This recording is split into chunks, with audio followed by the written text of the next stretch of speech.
나는 왜 내가 일본인보다 높은 연봉 받는지 증명해야 했다. 혼다는 어드밴스드 스튜디오에서 일을 할 디자이너를 스카우트하기 시작했다. 그들은 기발한 아이디어를 낼 디자이너를 원했다. 일본인 디자이너뿐만 아니라 해외로도 레이더망을 넓혔다. 그중 한 명이 나였다.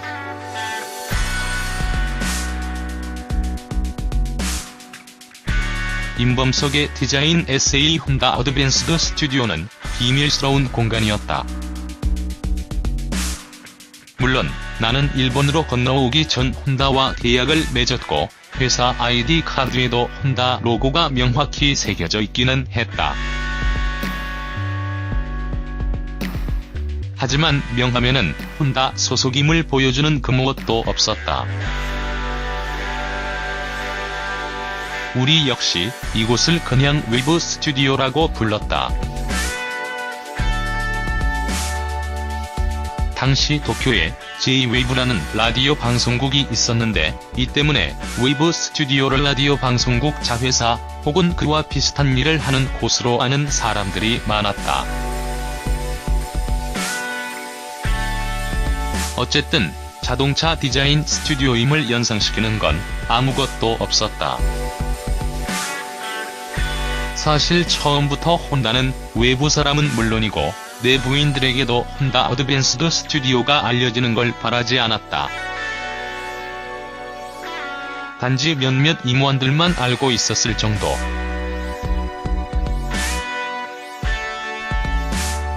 따라서 어드밴스드 스튜디오는 그 어디에도 속하지 않는 CEO 직속이었다. 내 사무실 옆이 헤드쿼터에서 온 임원용 방이었다. 그렇다면 왜?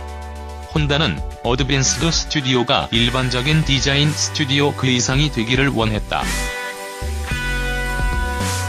디자인뿐만 아니라 전략기획까지 세울 수 있는 새로운 부서를 설립한 것. 어드밴스드 스튜디오가 자동차 디자인 그 이상의 새로운 컨텐츠를 기대했고 또 그렇게 할 수 있는 권한까지 부여했다. 록헤드 마틴의 스컹크 웍스를 벤치마킹한 아이디어였다.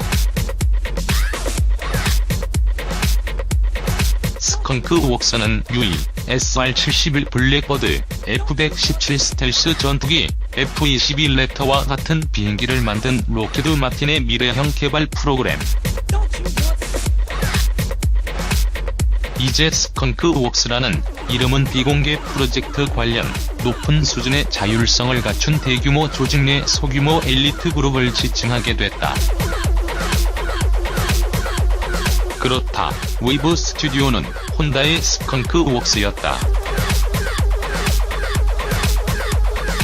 임무는 미래를 위한 새로운 무엇인가를 창조. 생산 라인에 존재하지 않는 미래형 모델 개발이 목표였다. 어드밴스드 디자인 스튜디오는 긴자 근처 스미다, 강변에 자리 잡았다. 긴자는 고급 백화점과 명품 브랜드 숍이 즐비한 도쿄 최고의 번화가였다. 비즈니스 중심 지역에 어드밴스드 스튜디오를 둔 이유는 가장 빠르게 최신 트렌드를 접할 수 있고 또 그만큼 쉽게 흡수할 수 있다고 생각했기 때문이다. 미래 디자인을 위한 다양한 영감을 얻을 수 있는 방법 중 하나였다. 다른 자동차 브랜드 역시 도심 중심부에 스튜디오를 열었는데 당시 트렌드이기도 했다. 기억나는 것 중 하나는 당시 일본은 버블 경제 절정기였고 도쿄 중심부 땅값이 평당 1억엔을 육박할 정도로 어마어마했다. 혼다 어드밴스드 스튜디오는 클린 스튜디오였다. 실물 크기의 1:1 모델은 스튜디오 내에서 직접 만들지 않았고 따라서 페인팅 작업도 할 필요가 없었다. 여기에서는 1월 4일 사이즈의 모델 작업과 스케치만 했다. 물론 석대의 대형 세단을 한 번에 세워놓을 정도의 넉넉한 공간은 있었다. 혼다는 어드밴스드 스튜디오의 기획을 끝낸 뒤 디자이너를 스카우트하기 시작했다. 그들은 기발한 아이디어를 낼 디자이너를 원했다. 일본인 디자이너뿐만 아니라 해외로도 레이더망을 넓혔다. 그중 한 명이 나였다.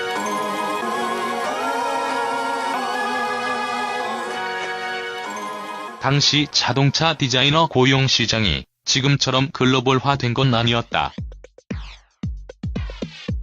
대부분 현지에서 인력을 뽑았다.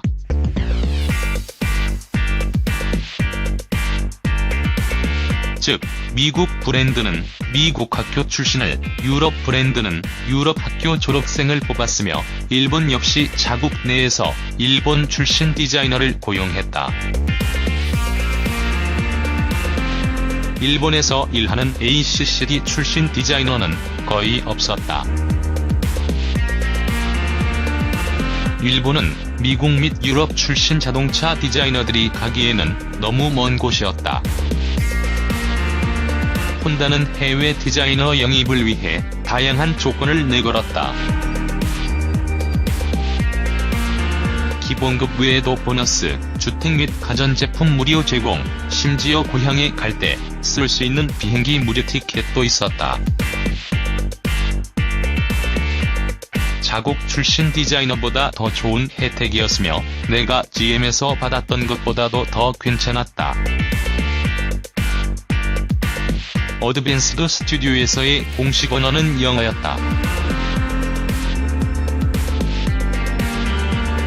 물론 스튜디오 내의 모든 사람들이 영어에 능숙한 건 아니었다.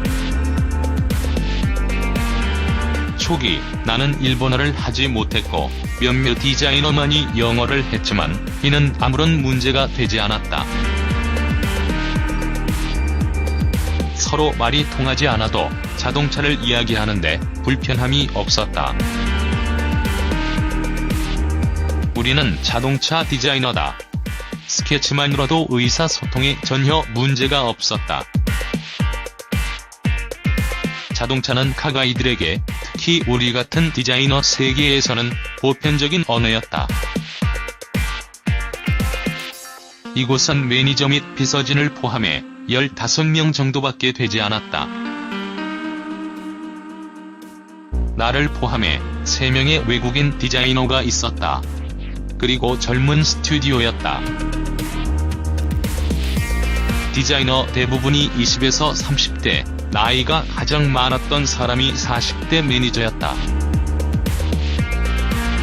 폰티악 스튜디오에는 60대 엔지니어, 50대 후반의 모델 제작자, 40대 디자이너가 일했던 것으로 기억한다. 프로젝트를 진행하다 보면 일본 출신 디자이너와 외국인 디자이너 사이에 경쟁이 생긴다. 알게 모르게 경쟁은 치열하다.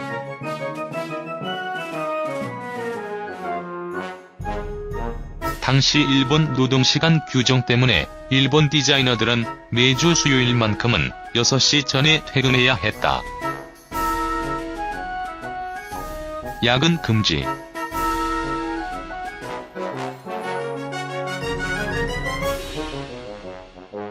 반면에 외국 디자이너들은 그 규정을 받지 않았고 늦은 시간까지 일을 할 수 있었다. 그렇다고 일본 디자이너들도 그냥 집으로 가지 않았다. 퇴근과 함께 다시 사무실로 복귀해서 스케치를 하고는 했다. 모두가 자동차에 푹 빠진 친구들이었다.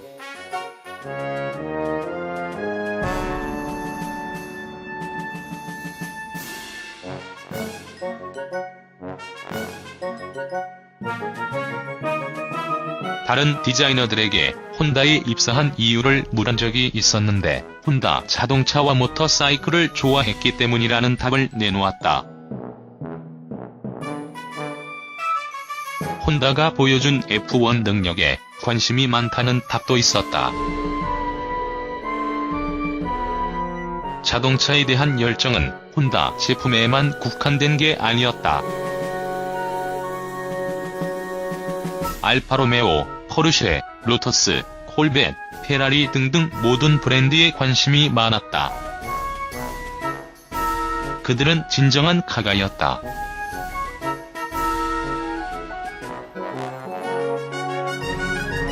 일본 디자이너들과 자동차 그리고 디자인을 이야기하면서 우정이 점점 두터워졌다. 그렇다고 경쟁 관계가 사라진 건 아니다. 우정은 우정이고 경쟁은 경쟁이다. 화기애애한 스튜디오였지만 아침마다 긴장감이 맴돌곤 했다. 매일 아침 모든 디자이너들이 프리젠테이션 보드에 새로운 스케치가 있는지 확인한다. 디자이너 대부분이 퇴근 전 스케치를 끝내고 벽에 붙인다. 모두가 최고의 작품을 선보였고 다음날에는 또 다른 플레이어가 더 멋진 스케치를 내놓았다. 그래서 모든 디자이너들이 아침마다 벽을 확인했다. 어느 순간부터 게임처럼 느껴졌다.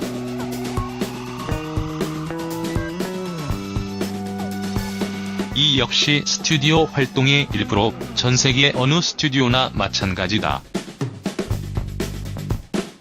메인 스케치가 결정되면 다른 스튜디오와 경쟁하기 위해 한 팀이 되지만 메인 스케치가 정해지기 전까지는 서로가 경쟁을 한다.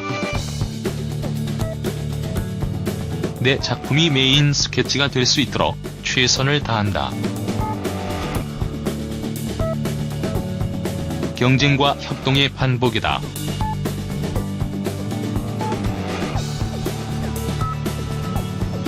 프리젠테이션 날짜가 다가올 무렵이면 일본 친구들이 내 책상으로 자주 온다. 처음에는 그저 일상적인 대화를 나누기 위해서라고 생각했다. 그런데 그것만은 아니었다. 내 스케치를 슬쩍 보러 온 것이다. 정찰이라고 해야 할까? 이후 나도 그 친구들 자리에 자주 갔다. 나는 일본 디자이너들보다 더 열심히 해야 했다. 그들보다 왜 더 높은 연봉을 받는지 증명해야 한다고 생각했다. 일본 친구들 역시 외국인 디자이너에 비해 실력이 떨어지지 않는다는 걸 보여주고 싶었을 게다. 라는 노래가 있었듯 우리 디자이너들 관계는 우정과 경쟁사였다. 그렇다고 내가 혹은 그들이 민족주의를 내세운 적은 한 번도 없다. 우리는 친구이자 경쟁자였다. 서로 최선을 다했을 뿐이다. 당시만 해도 한국이 자동차 업계 주류에 끼지 못했던 상태.